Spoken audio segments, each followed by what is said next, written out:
Garrett, so glad to have you here, my friend. Love all the stuff you have going on. It's always great to be connected with you. Here on Reinvention Daily, our new favorite question: what is one thing that you've had to reinvent right now? Well, thanks for having me, Andrew.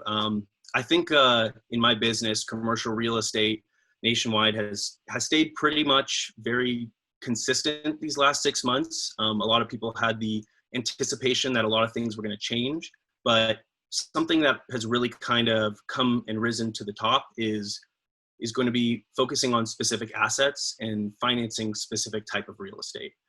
Two things that have really kind of come out as front runners are going to be financing apartment buildings. And then the second one is going to be financing for SBA. The stimulus package actually did something really wonderful for small business owners, and they gave them the opportunity to continue along with their purchases of owner occupied buildings and still allow them to close under, distress of what's going on in the economic environment. But at the same time, if they close before a certain date, they were allowing or giving these owners 6 months waived payments once they close. And this allowed a lot of people to more confidently move forward, knowing that they could afford to still purchase this asset and save on the bottom line of their business.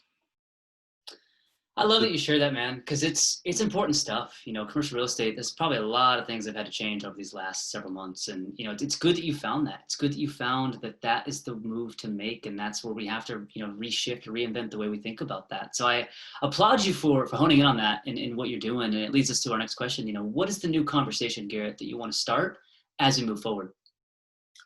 I think with most of my clients, there's been, like I said before, a little bit of apprehensiveness to go into the market, to spend money, to move money from that's been sitting healthily in their back pocket and move it into real estate. But my goal is to reassure my clients that this is a very safe investment avenue, and that they're creating passive income, not just for today, but for their future and for potentially their children. And that's what I kind of help them through, is making sure that structure is going to be appropriate for whatever their short-term or long-term investment goals are.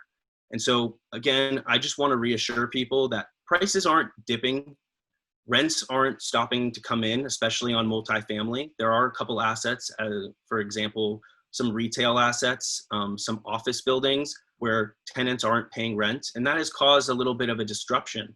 But again, that's why I've kind of come out and focused on some multifamily properties and SBA, because there's where there's the most consistency. And so I'm trying to reassure my clients that A, they're going to get themselves into an asset that is going to continue to pay them and make sure that they can pay their mortgage payment, and that B, that the values aren't going to just drop off the table with certain economic events going on around them.